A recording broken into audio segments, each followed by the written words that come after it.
आपने जो स्लोगन बोला कि हिंदू मुस्लिम सिख ईसाई आपस में सब भाई भाई, ये स्लोगन ही गलत है। भारत तेरे टुकड़े होंगे इंशाल्लाह इंशाल्लाह।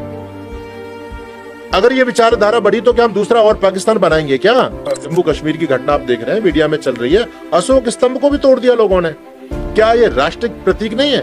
कल को तुम तिरंगा को जलाएंगे, कह रही तो गलत है। तो भाई इस देश का संविधान है, देश संविधान के हिसाब से चलेगा, शरिया के हिसाब से चलने वाला नहीं है।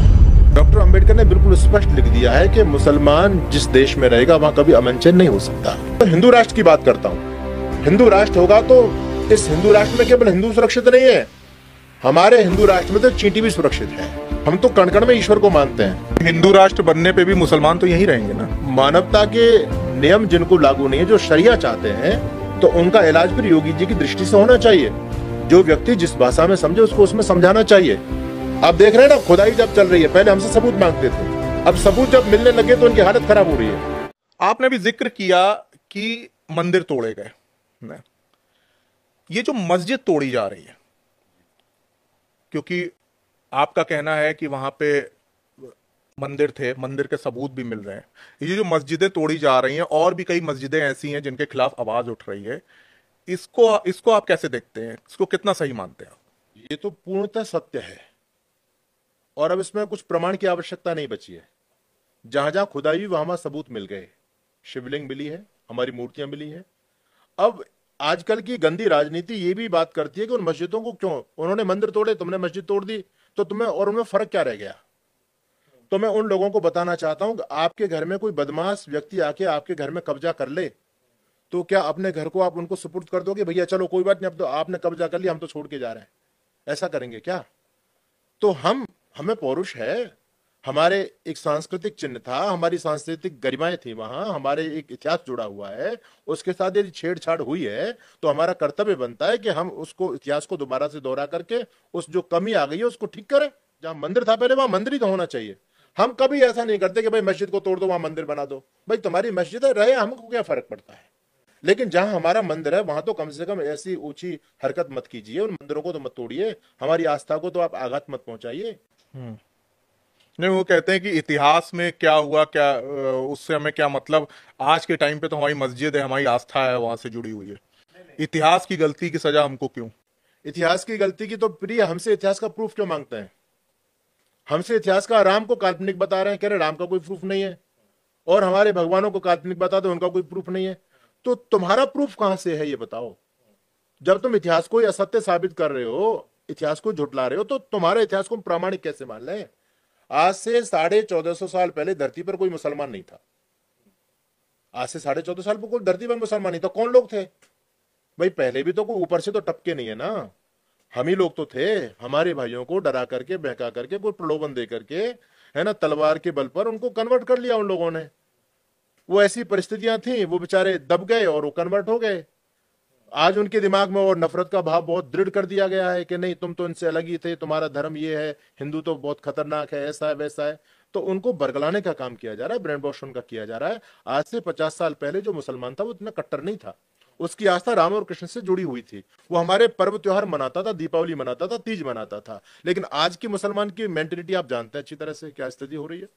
तो ये जो जहर घोला जा रहा है दिमागों में विपुल जी, ये राष्ट्र के लिए बहुत घातक है। जहां जहां इस विचारधारा के लोग पहुंच गए वहां तिरंगा खत्म हो गया। अभी आपने जम्मू कश्मीर की घटना आप देख रहे हैं, मीडिया में चल रही है, अशोक स्तंभ को भी तोड़ दिया लोगों ने। क्या ये राष्ट्र प्रतीक नहीं है? कल को तुम तिरंगा को जलाएंगे, कह रही तो गलत है। तो भाई इस देश का संविधान है, देश संविधान के हिसाब से चलेगा, शरिया के हिसाब से चलने वाला नहीं है। तो मैं तो हिंदू राष्ट्र की बात करता हूं। हिंदू राष्ट्र होगा तो इस हिंदू राष्ट्र में केवल हिंदू सुरक्षित नहीं है, हमारे हिंदू राष्ट्र में तो चींटी भी सुरक्षित है ना। हम तो कण कण में ईश्वर को मानते हैं, हम तो दूसरे के दुख दर्द को अपना दुख दर्द समझते हैं, और वो केवल अपने लिए जी रहे हैं, वो काफिरों को काटने की सोच रहे हैं।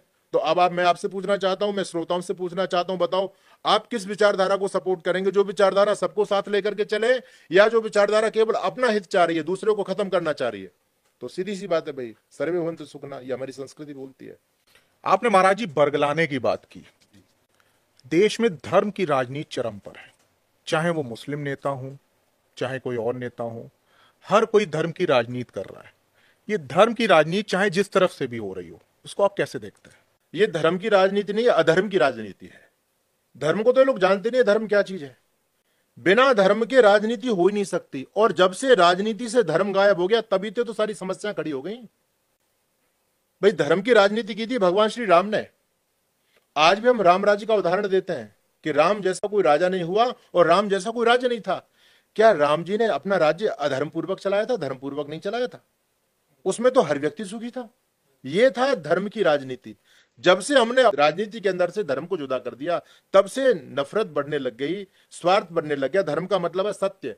क्या राजनीति में सत्य आचरण नहीं होना चाहिए? क्या राजनीति में भ्रष्टाचार होना चाहिए? धर्म के 10 लक्षण: धृति, क्षमा, दमोस्त्यम, शौचम, इंद्रिय निग्रह, धीर विद्या, सत्यम, क्रोधो, दशकम धर्म लक्षणम। अगर ये चीज 10 चीजें धर्म राजनीति से निकाल दी जाए तो वो राजनीति किस बात की है? आज विडंबना इस बात की है कि आज राजनीति से धर्म जुदा हो गया। आज राजनीति में पंथवाद हावी है। आज राजनीति में संप्रदायवाद हावी है। तो जैसे संप्रदाय एक दूसरे को तोड़ता है तो राजनीति भी देश को तोड़ने का काम कर रही है। संप्रदाय तोड़ता है और धर्म व्यक्ति को जोड़ता है। अगर धर्म की राजनीति हो जाए तो कोई समस्या रहेगी नहीं। धर्म की राजनीति में हमको कोई समस्या नहीं है और धर्म की राजनीति होनी चाहिए। राजनीति धर्मपूर्वक ही होनी चाहिए। धर्म की राजनीति होनी चाहिए। आजकल सबसे बड़ा एक मुद्दा चला है, आप संत समाज भी ये मुद्दा उठा रहा है, हिंदू राष्ट्र। कहा जाता है कि हिंदू राष्ट्र को लेकर भी राजनीति हो रही है। आप इस राजनीति को कैसे देखते हैं? क्या हिंदू राष्ट्र जरूरी है? बिल्कुल जरूरी है। और विपुल जी, मैंने आपको बताया कि हिंदू एक विचारधारा है, इस्लामिक विचारधारा है। और हिंदू जो विचारधारा है ये विचारधारा सनातन विचारधारा है। और सनातन का मतलब एक प्राकृतिक विचारधारा है जहां हर प्रकृति का भी सम्मान है, हर जीव जंतु का सम्मान है, हर स्त्री का सम्मान है। ठीक है, हम तो कण कण में ईश्वर को मानते हैं, कण कण में हम ईश्वर को खोजते हैं, है ना। तो जब इस विचारधारा का समाज में प्रचार होगा, जब ये विचारधारा समाज में बढ़ेगी, राष्ट्र में ये विचारधारा लागू होगी, तो इसमें हर व्यक्ति सुरक्षित है। इसमें मुस्लिम भी सुरक्षित है, इसमें ईसाई भी सुरक्षित है, इसमें हर व्यक्ति सुरक्षित है। सबको न्याय है, सबको न्याय मिलेगा। तो हिंदू राष्ट्र तो होना ही चाहिए। हिंदू का मतलब अलगाववाद नहीं है। हिंदू का मतलब कोई दंगा फसाद नहीं है। हिंदू धर्म को समझने का हम प्रयास करें, हिंदू दर्शन को समझने का प्रयास करें। जो हमारा सनातन धर्म है वो एक्चुअली वो धर्म है क्या चीज, है ना। तो जब तक हमारा सनातन धर्म रहा तब तक हमने पूरी दुनिया में साम्राज्य किया, पूरी दुनिया ने हमारी मान्यता को स्वीकार किया। लेकिन जब से पंथवाद प्रभावी हुआ तब से लोग कटने लग गए। तो हिंदू राष्ट्र का मतलब एक सनातन विचारधारा, जिस विचारधारा में सभी सुरक्षित हैं, जिस विचारधारा में सभी का सम्मान है, जिस विचारधारा में चींटी से लेकर के और हाथी तक प्राणियों की सुरक्षा है, जिस विचारधारा में नारी तू नारायणी, हम स्त्री को देवी का रूप मानते हैं। हमारे यहाँ स्त्री केवल भोग की वस्तु नहीं है। हमारा धर्म होता है, हमारे धर्म के अंदर जब नवरात्रि आते हैं तो 9 दिन तक हम देवियों की पूजा करते हैं, कन्याओं की पूजा करते हैं। दुनिया में कोई ऐसा धर्म है? नहीं महाराज जी, मुझे ये समझना है कि जैसे हम अभी कहते हैं हिंदू, मुस्लिम, सिख, ईसाई, हम सब भाई भाई। हम जो है भारत की एक अलग पहचान है। जैसे पाकिस्तान है, मुस्लिम राष्ट्र है, कई ऐसे देश हैं मुस्लिम राष्ट्र है। आज देखिए वो गर्त में जा रहा है, उनकी कोई बराबरी नहीं है भारत से। तो अगर हम इस तरह की बात करते हैं तो अगर हिंदू राष्ट्र बनता है तो बाकी धर्म के लोग भी तो हिंदू में रहेंगे, इस राष्ट्र में रहेंगे, हिंदू राष्ट्र में। तो फायदा क्या होगा? हिंदू राष्ट्र बनने से फायदा क्या होगा? ये सबसे बड़ा सवाल उठता है। एक बात आप ये समझें, आपने जो स्लोगन बोला कि हिंदू, मुस्लिम, सिख, ईसाई आपस में सब भाई भाई, ये स्लोगन ही गलत है। अगर हम भाई भाई होते तो फिर पाकिस्तान क्यों बना? भाई वो भाई हमारे साथ ही तो रह रहे थे, तो अलग देश की मांग क्यों हुई? ठीक है, अगर भाई भाई होते तो हमारे मस्जिद तोड़ करके, मंदिर तोड़ के मस्जिद क्यों बनी? ठीक है, तो ये कॉन्सेप्ट बिल्कुल गलत है। हमारे सनातन धर्म से कुछ मत निकले हैं, जैसे जैन मत सनातन धर्म से निकला है, बौद्ध मत सनातन धर्म से निकला है, और सिख भी सनातन धर्म से निकला है।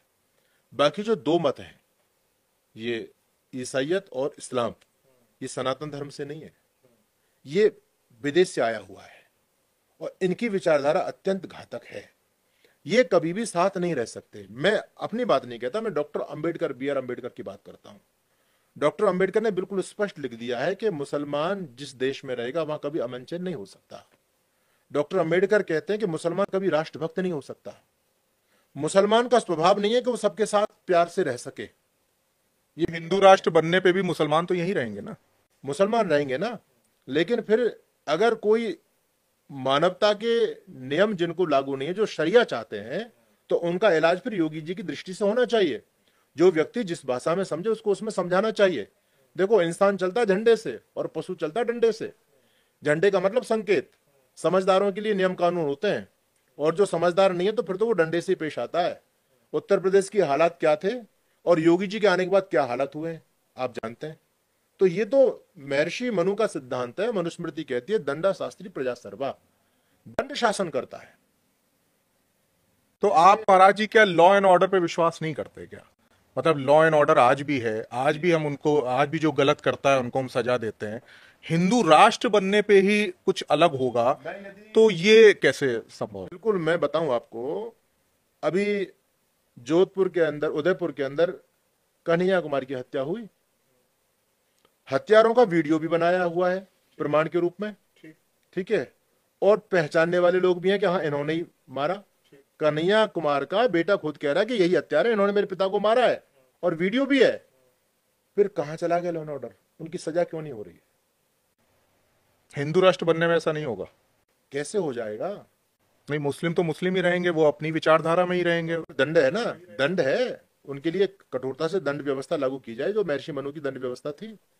तो आज की जो समस्या है, देखो, इन समस्याओं से हर व्यक्ति परेशान है।